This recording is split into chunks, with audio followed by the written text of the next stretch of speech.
bago tayo mag-secret file, ay ilike mo muna ang video na to at mag-subscribe na sa aming YouTube channel. Don't forget to click the notification bell para hindi ka nahuhuli sa latest episode ng DJ Rocky's Secret Files.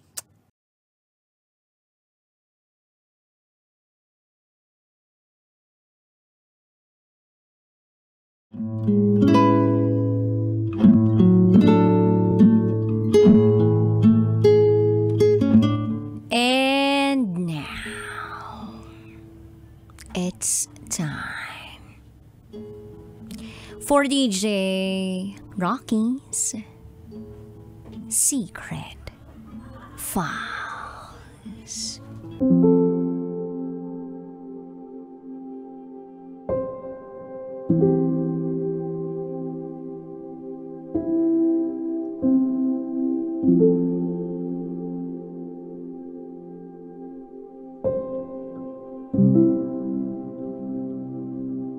Kabit ako. Pero hindi lang basta kabit. Kabit with class.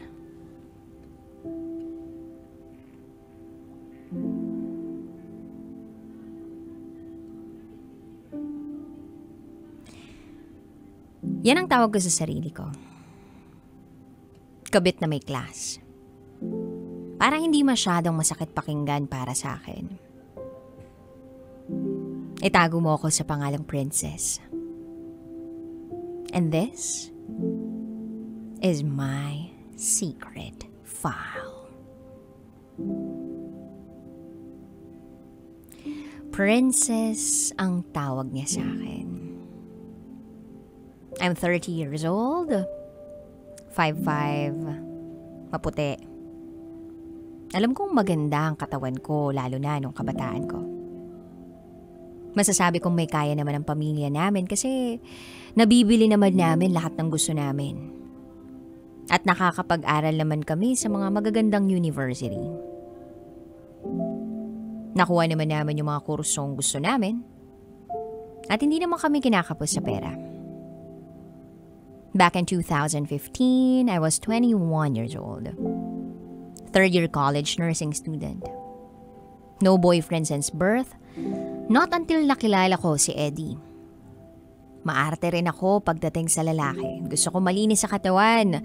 Kahit hindi masyadong gwapo, basta maayos at malinis.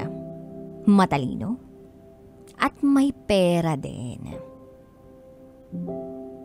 Siguro nga, mataas ang standards ko sa lalaki. 53 years old nang makilala ko si Eddie. Maganda pa ang pangangatawan. Parang binata. Gwapo, maputi, malinis sa katawan. Sa madaling salita, maarte at perfectionist siya. Nagkakilala kami nung pumunta ako sa work ng best friend ko. Sakto, nagra-round siya for inspection. Isa siyang inspector engineer. Nag-usap kami ng friend ko at bumati siya. Nang dumating ang inspector nila. Bumati na rin ako. Hanggang sa nagpaalam na ako sa friend ko na uuwi na ako dahil maaga pa ako sa school bukas. Pag uwi ko sa bahay, tumawag yung friend ko na gusto raw makipagkilala ng boss niya. Sabi ko, ano ka ba naman girl? Alam mo namang wala akong time sa mga ganyan, diba? Then sabi niya, ano ka rin ba? Magpapakilala lang naman, tsaka wala namang balak jowain ka yan. Sabi ko, o siya sige next week. Tapos bigla niya nang binaba yung phone. 8 p.m. tumawag uli siya. Nasa labas daw siya ng apartment ko. Nagrent ako ng apartment para malapit sa school ko eh. Pag open ko ng pinto, nakita ko yung friend ko kasama yung boss niya. May dalang isang case ng beer. Napapikit na lang ako sa nakita ko at pinapasok ko na sila. Sabi ko sa friend ko, bakit hindi mo sinabing pupunta kayo? Sana hindi pa ako nakapantulog na damit, nakakahiya naman. Naka-t-shirt ako na malaki at naka-cycling lang. Then sabi ng boss niya, it's okay, bagay naman sa'yo. Tapos pinaupo ko muna sila. Nagpalit ako ng suot. Paglabas ko ng kwarto, tinanong niya ako, nag-dinner ka na? By the way, I'm Eddie. Ako yung katrabaho ng kaibigan mo. Then sabi ko, boss po kayo, diba? Tapos parang medyo nahiya siya, napangiti siya at napayo ko. Then sabi ko, wala po akong dinner dito pero order na lang ako. Then sabi niya, no, may dala na kami. Kinuha ko yun at inayos ko na. Then after namin kumain, nag-open na yung friend ko ng beer para sa amin. Yung friend ko na yun, kasama niya yung boyfriend niya. So tumabi sa akin si Eddie. Tinanong niya yung pangalan ko. Pagkasabi ko ng pangalan ko, sabi niya, sige, princess na lang ang tawag ko sa'yo. Sabi ko, ikaw bahala. At ayun, nagkakwentuhan kami tungkol sa buhay. Sa school ko, sa trabaho niya. Then every Wednesday, Thursday, and Friday nasa Batangas siya na nagra-round siya for inspection. Tapos sa hotel lang siya natutulog. Then I asked, kailan ko umuwi sa inyo? Sabi niya every Monday nasa office lang kami lahat and Tuesday mag-uumpisa na kami lumabas hanggang Saturday. Kaya Saturday night at buong Sunday nasa bahay lang ako, nagpapahinga kasama ng mga apo. Nagulat ako pagkasabi niya nun. Sabi ko, what? May apo ka na? Meaning may asawa ka na? Then sabi niya, of course. Matanda na ako. May asawa at anak. May mga apo na. Then sabi ko, okay, I see. Natahimik ako. Then sabi niya, pwede ko bang makuha number mo? Napangiti ako. Then I said, oh, sorry Sir Eddie. Pero I don't wanna be your mistress. Natawa siya sa sinabi ko at hinawakan niya ang kamay ko sabay sabing, alam mo, princess, in my almost 20 years of working, ngayon lang ako nagkagusto sa isang estudyante. Kasi pihikan ako. Maraming lumalapit sa akin, but I don't like them. At sabi ko, wow ha, ang pogi ah. Tapos sabi niya, no joke, totoo yun. Okay, sabi ko. Then nagtawanan na lang kami.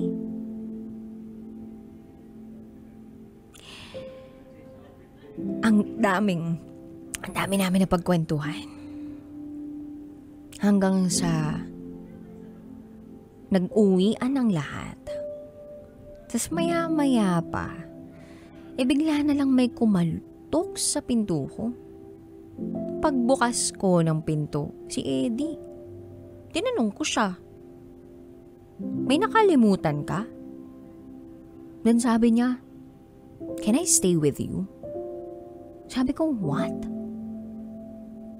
Then sabi niya, papahinga lang ako. Medyo nakainom na kasi.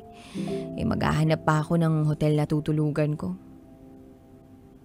Sabi ko, sige na nga. So pumasok siya at nakigamit ng banyo para maligo. May mga dala naman siyang gamit kasi nga, di ba parang nag-hotel lang naman siya kapag nasa Batangas.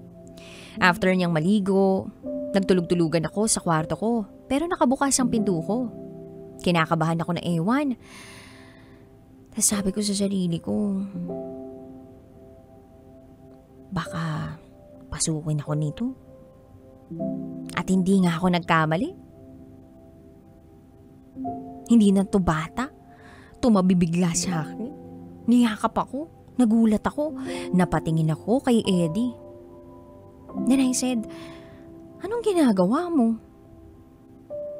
Sabi niya, hugging you. Hindi na ako umimik at niyakap ko na lang siya. Shucks, ang bango niya. Kahit thunders na siya. Napangiti ako at nakatulog na. Nagising ako around 5:30 in the morning. Gising na rin siya. Nasa harap na siya ng laptop niya. Tinanong ko siya, kanina ka pagising? Sabi niya, around 4:30. Sabi ko, okay. Nagkakape ka? Tinanong niya ako kung may black coffee. So, inabot ko sa kanya. yung tinimpla ko. Nag-comment siya na ang tamis daw. Sabi ko, matamis kasi ako magmahal. Tapos nagtawanan kami. Pa-experience naman oh. Sabi niya mamayang konti. Natawa ako sa sinabi niya at sabi ko, wag mo namang agawin ang experience ko na unang beses. Wala pa ako nagiging boyfriend, no? Then he said, tignan na natin. After naming magkape, naligo na ako tapos naligo na rin siya. Ready na ako for school at ready na rin siya mag-rounds. May scooter naman ako pero nag-insist siya na ihatid ako. Sabi ko, wag na kasi paano ako uuwi? Ayaw kong mag-commute. Tinanong niya kung anong oras ang uwi ko. Kinuha niya yung number ko, binigay ko naman kasi parang magaan naman talaga ang loob ko sa kanya. 7 p.m. nag-out na ako sa hospital bilang student nurse ako. Tumawag siya sa akin, nasa labas na raw siya. Napangiti ako sa hindi ko malamang dahilan. Isang gabi ko pa lang siya nakakasama pero sobrang gaan na ang pakiramdam ko sa kanya.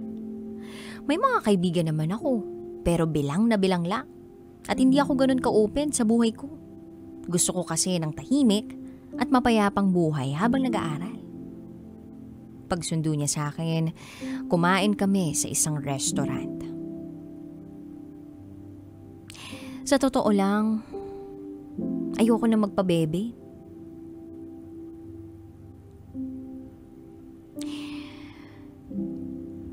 Dumating yung pagkakataon na sa akin na siya nauwi.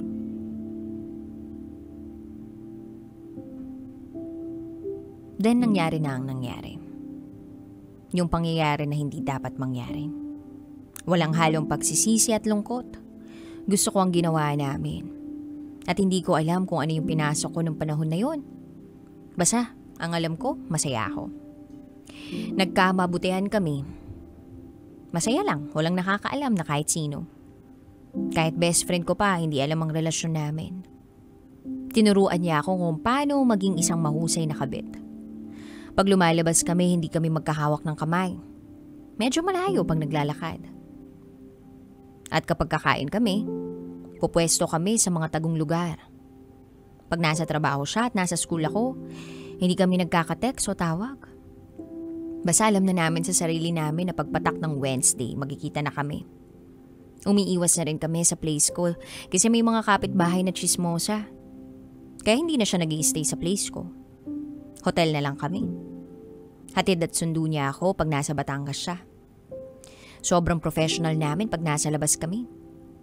One time, namasyal kami around Lipa, Batangas. May nakita siyang katrabaho niya na inspector din. Dahil medyo malayo ako sa kanya pag naglalakad, umiwas ako ng konti. Diretso lang sa lakad. Huminto sila at nagyaya yung kawork niya na mag-coffee sila. Ayun, naiwan ako mag-isa at kumain ding mag-isa. Sa mga ganitong pagkakataon, kailangan kong maging matured. Hinintay ko siya hanggang sa makaalis yung katrabaho niya. Then pumunta na siya sa akin. Imagine, hindi kami nagkaka-text pag may kausap siya pero alam niya kung nasan ako. Ganun ko na-train kung paano maging professional. Tumayo na ako at diretso sa sasakyan. Naganap na kami ng hotel na tutuluyan namin kasi kinabukasan aalis na uli siya. At tuwing aalis na siya, nalulungkot na ako. Siguro nga'y mahal ko na siya. At umabot na sa puntong hindi ko na kayang mawala ang taong to sa buhay ko. At gagawin ko lahat para sa kanya. Then dumating yung araw at bunga naging busy ako dahil pa 4th year na ako. Pero hindi pa rin mawawala sa amin ang Wednesday to Friday. Kaya tinatapos ko ng maaga ang mga gawain ko pang eskwela. Lumipas ang taon, year 2016. Nagpatuloy ang relationship namin. Hindi naman may iwasan ang away at tampuhan. Unang tampu ko sa kanya nung kailangan niyang umuwi ng Thursday para sa trabaho. Sabi ko sa kanya, ako nga tinatapos ko na lahat ng gawain ko bago tayo magkita tapos ikaw aalisan mo lang ako. Then sabi niya, O yung pagiging isip bata mo hindi tama yan. Sabi ko, inalisan mo na ako ng karapatan sa lahat. Then sabi niya, pinagkait mo yan sa sarili mo. Pwede kang mag-enjoy with your friends habang wala ako pero ikaw mismo ayaw nun. Huwag mong paikutin ang mundo mo sa akin dahil may kanya-kanya tayong priorities in life. Sabi ko, ngayon mo sasabihin yan kung kailan mahal na mahal kita? Sabi niya, mahal din kita pero hindi ko kayang pabayaan ang trabaho ko. Kung lagi mo akong aawayin every time na magkikita tayo at may emergency ako, mas mabuti nang wag na tayong magkita. Nanahimik ako sandali at nag-isip. Maya-maya pa nagsalita na ako. Sabi ko, okay, sorry for being immature. Namimiss lang talaga kita.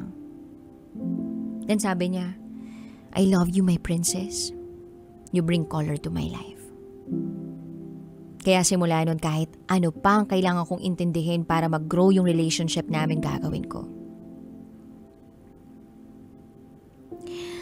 Hanggang sa nagpatuloy yung ganon. May mga pagkakataon na hindi kami makapagkita. Pero sinusubukan kong intindihin. Hanggang sa nag-decide na kaming kumuha ng bagong apartment na kaming dalawa lang ang nakakaalam. Malayo sa mga chismosa para hindi na kami nag-hotel at para hindi na masyadong magastos. Nililimatahan na rin namin ang pagkain sa labas at pamamasyal. Kasi nga matagal na rin kami at para makasiguro. Then dumating ang araw ng graduation ko. Gusto niya sanang pumunta kahit nasa malayo lang siya pero nagkataon na birthday ng pamangkin niya. Niyaya niya ang family niyang mamasyal around Batangas, kumain sa labas. Nakapag-text siya sa akin, sabi niya kumain daw kami sa labas ng pamilya ko. Sa ganyang restaurant, makikita ko siya with his family. Hindi ko alam kung anong gagawin ko. Kasi paano ako? Dapat masaya lang ako kasi graduation ko yun . Pero naisip ko sa bagay, magiging masaya naman ako kasi makikita ko siya. Nung dumating kami sa resto, nandun sila. Nakita ko siya with his wife, masaya sila nagtatawanan. Dumaan ako, hindi man lang niya ako tiningnan. Nung nakaupo na kami, may inabot na bouquet of flowers yung waiter. Happy graduation, ma'am, sabi ng waiter. Sabi ko, para saan to? Hindi na nagsalita ang waiter. Alam ko na agad kung kanino galing. Walang letter o anumang nagsasabi na sa kanya galing pero alam ko na sa kanya galing. Umupo ako sa kung saan makikita ko siya. Para makita ko ang mukha niya. Kung gaano siya kasaya na kasama ang pamilya niya. Noong mga araw na yun, gusto ko nang matapos yung araw na yun. Para magkita na kami. Natapos ang graduation ko. Nakita ko siya. Masaya siya. Kasama ang pamilya niya.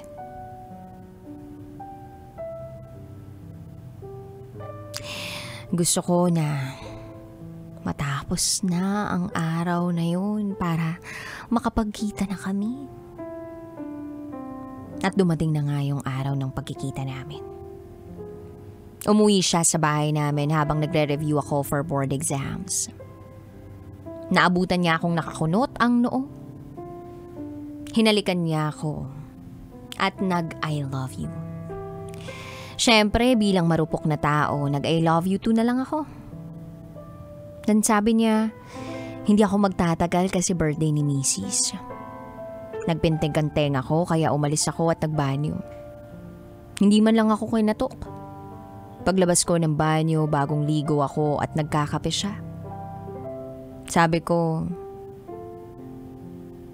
magsha-shower ka? Tinanong niya ako kung bakit hindi ko raw siya hinintay. Sabi ko, pwede naman ako mag-shower uli. Kaya naligo kami ng sabay at nagbakbakan na naman. Gustong-gusto kong umiyak sa harap niya. At sabihing nahihirapan na ako sa sitwasyon namin. Pero wala naman akong magagawa. Dalawa lang ang pagpipilian ko. Either i-give up ko siya o manatili ako. Kaya lagi kong pinipiling magstay pa siya. Kasi hindi ko alam ang magiging buhay ko pag wala siya. Pag may tampo ako sa kanya, bumabawi naman kasi siya. Nung nagre-review ako, hanggang sa nakapasa na ako, nandyan lang siya sa tabi ko. Niloloko na ako ng mga kaibigan ko. Ayan ha, nakapasa na tayo, baka naman pwede ka na mag-boyfriend yan. Ang lagi ko lang sinasabi, mataas standards ko. Ang hindi nila alam, meron akong Eddie.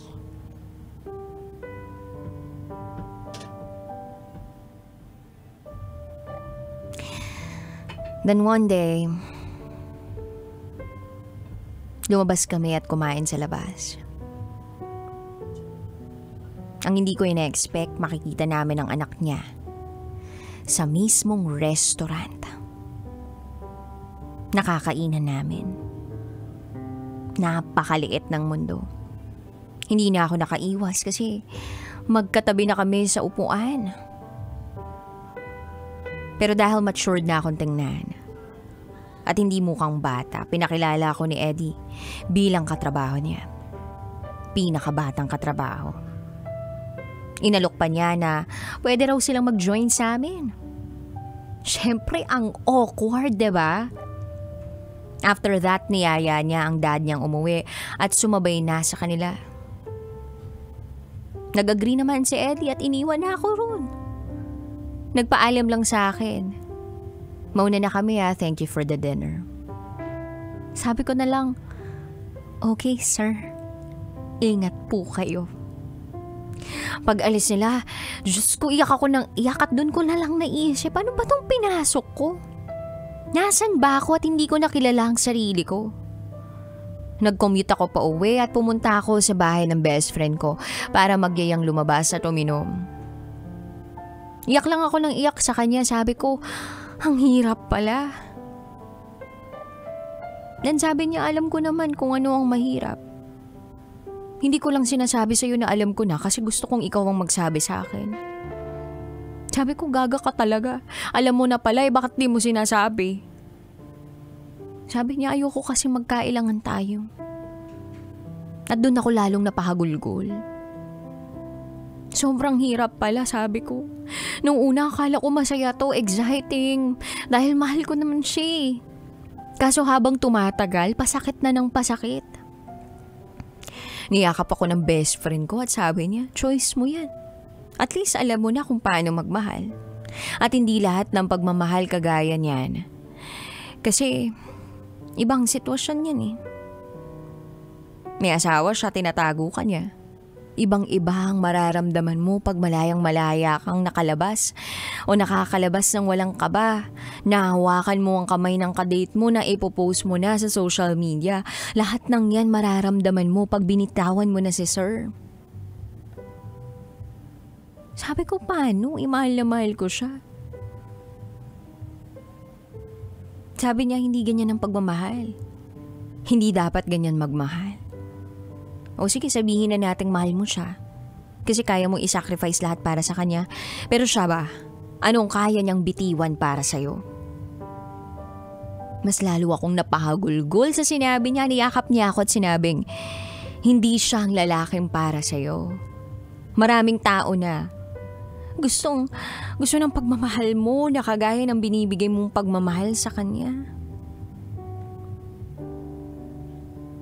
Fast forward March 2019. 5 years na kami. Nagtatrabaho na ako sa isang ospital. Ganun pa rin ang setup naming dalawa. Nabawasan ang lungkot ko simula na nagtrabaho ako kasi nakakain ng oras ko ang pag-iisip. May mga kaibigan na rin ako at mahal ko ang ginagawa ko. Mahal ko pa rin si Eddie pero hindi na katulad ng dati na buong buhay ko ibibigay ko sa kanya. Sinusundo pa rin niya ako. Binibigyan niya ako ng mga bagay na pampagaan ng buhay ko. Nabigyan niya ako ng kotse para hindi na ako mahirapang mag-commute. Ako ang kumuha nun at nasa pangalan ko. Dumaan ang pandemya. Hindi na kami halos nagkikita. Binitiwan na namin ang apartment na tinitirhan namin pareho. Hindi na kami masyado nag-uusap eh. Hanggang sa hindi na talaga niya kaya mag-rounds dahil matanda na siya at pandemya pa. Nagte-text siya sa akin na hindi siya lumalabas ng bahay. Palagi ako nag-aalala sa kanya. Kaya sabi ko kahit once a day, kung makakapag-text ka, mag-text ka. Ganun naman ang ginagawa niya. 2020, tinamaan siya ng COVID. Grabe ang pag-alala ko sa kanya. Gusto ko siyang makita. Sabi ko sa kanya kumuha siya ng private nurse at ako ang kunin niya. Nilakasan ko na talaga ang loob ko dahil gusto ko nang makita siya. Hanggang sa napakahabang proseso para maging isang private nurse. Kaya nung naaprubahan na agad-agad, pumunta ako sa kanila. Ang kapal ng mukha ko. Bilang trained mistress. Ginamit ko yung mga natutunan ko sa kanya para hindi kami mahalata. Ako lang ang nakakapasok ng kwarto nila dahil matanda na rin ang misis niya. Doon na rin ako nag-i-stay. At inaalagaan ko siya. Hindi nahahalata ng misis niya. Hindi naman kalakihan ang bahay nila pero malaki na rin at maganda. Matanda na siya. Para bang hindi na siya masyadong nakakakilala. Kaya sinabi ko sa misis niya,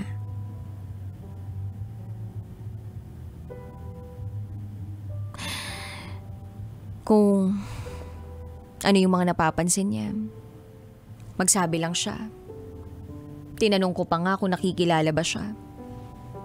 Sabi ng misis niya, hindi kasi siya madalas magsalita. Para bang hinahapo lagi. Sabi ko, okay. Tatawag na lang po ako doon kay doktora. So, dinala namin sa ospital. Doon namin nalaman na may early signs siya ng dementia. Nung sinabi ng doktora yun, biglang umiyak yung misis niya sa balikat ko. Hindi ko alam ang gagawin ko kaya niyakap ko na lang siya. Nilakasan ko yung loob ko. Hindi ako pwedeng makiiyak kasi hindi naman ako parte ng pamilya. Nang makauwi na kami, doon ako umiyak na umiyak. Tinawagan ko yung best friend ko, tsaka sa kanya ko sinabi lahat. Proud na proud siya sa akin kasi nagawa ko tong lahat ng dahil sa pagmamahal. Kinaumagahan, nilapitan ko si Eddie. Hinalikan ko siya sa pisngi. Tumingin siya sa akin at ang sabi niya, sorry my princess. Naiyak na naman ako sa harap niya. Umiyak ako nang walang ingay kasi baka marinig ako sa labas. Hinalikan ko siya sa labi. Then sabi niya, karma ko na siguro to. Sabi ko, ibig mo bang sabihin kamalian ako? Sabi niya, no my princess. Ikaw ang isa sa mga dahilan kung bakit ako lumalaban. Sabi ko sa sarili ko, ano ba to? Lord, bakit naman? Binigyan niyo ako ng ganito. Ganitong pagsubok. Ba't niyo naman binigyan tong taong to ng ganitong sakit? COVID, tsaka dementia. Ganun ba talaga kasama ang nagawa namin? Iyak lang ako ng iyak. Habang natutulog siya, tinitingnan ko siya, napakagwapo niya pa rin. Nang biglang kumatok ang misis niya para magdala ng pagkain at mga musta. Napansin niyang namamaga ang mga mata ko. Umiyak ka ba? Tanong niya sa akin. May inaalala lang po ako, madam. Sagot ko sa kanya. Tapos niyaya niya akong kumain sa labas. Halika, kain tayo sa kusina. Sumunod ako. Nagulat ako sa sinabi niya. Alam mo ba, nung sinabi niya sa akin na gusto niya ng mag-aalaga sa kanya na nurse, sabi ko, wag na, ako na lang mag-aalaga sa'yo. Tapos sabi niya, wag na kasi mahahawa ka sa akin. Nagulat nga ako nung may request siya na maging nurse niya. Naisip ko na siguro yung kaibigan niya to. Kasi hindi yan basta-basta nagtitiwala sa tao. Nakikinig lang ako sa misis niya habang nakikita kong naiiyak na siya. Dugtong pa niya, kaya gusto ko sanang itanong sa'yo, magkaibigan ba kayo?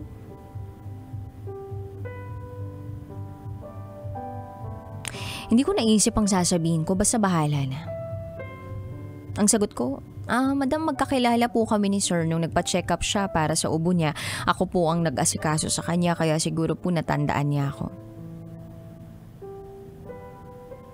Sabi niya, alam ko na kilala kita. Umiyak ako sa kanya at nag-sorry ako. Sorry madam. Sorry po talaga. Nag-alala ako sa kanya kaya sabi ko, kuha siya ng private nurse. Sorry po talaga. Bukas sa bukas po alis na ako.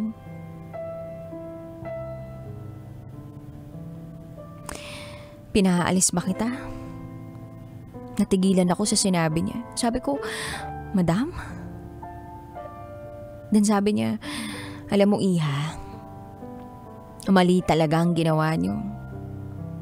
Pero anong magagawa ko? At the end of the day, asawa ko siya. At kabit ka lang niya. Tapos tumayo siya at umalis na. Naiwan ako sa mesa at hindi ko alam kung anong mararamdaman ko at gagawin ko. Aalis ba ako o hindi? Pumasok ako sa kwarto ni Eddie at umiyak. Alam na pala ng misis mo. Sabi ko sa kanya. Mahal kita. Sabi niya. Ayun, iyak lang ako ng iyak. Isip ako ng isip. Kinabukasan nagdesisyon akong umalis na lang. Bago ako umalis, nagpaalam ako kay Eddie. Aalis na ako, magpagaling ka at magpalakas para mapuntahan mo ako uli. Alam mo, sa'yo ko naramdaman ang tunay na pagmamahal. Hindi kita makakalimutan. Pag gumaling ka na, magsimba ka at humingi ng tawad sa Diyos ha. Mahal na mahal kita pero kailangan kong umalis. At huwag nang bumalik. Para sa akin at para sa pamilya mo. Maraming salamat sa lahat. Hawak-hawak ko yung kamay niya noon habang umiiyak.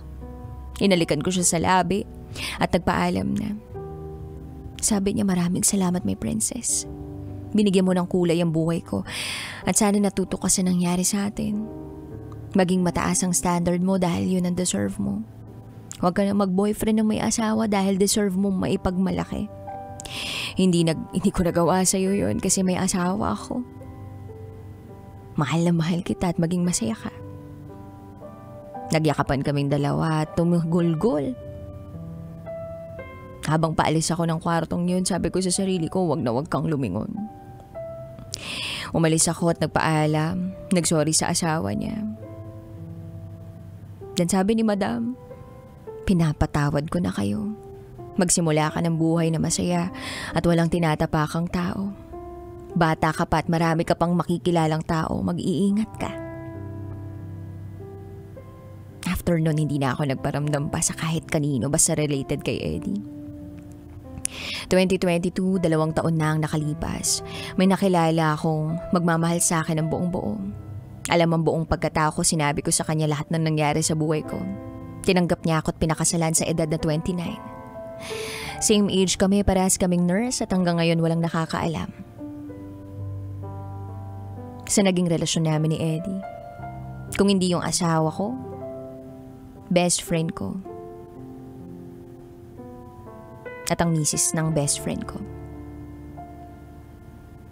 Makalipas ang 4 na taon, simula nung huli kami magkita ni Eddie, nanumbalik ang alaala ko sa kanya. Hinanap ako ng asawa niya sa FB para sabihing patay na si Eddie. January 12, 2024. Bumalik ang sakit at lungkot ng sinabi niya sa akin. Tinanong ko siya, buti po kinontak niyo ako. Sabi ng asawa niya, kabilin-bilinan niya na pag nawala siya, kontakin kita at sabihin wala na siya. Sabi ko, bakit po hindi niyo ako kinontak nung hindi pa siya patay? Para nakapagpaalam po sana ako bago siya nawala. Pero ang sabi niya, ayaw na raw niya akong makitang umiyak dahil nasasaktan daw siya. Ako pa rin ang inisip niya.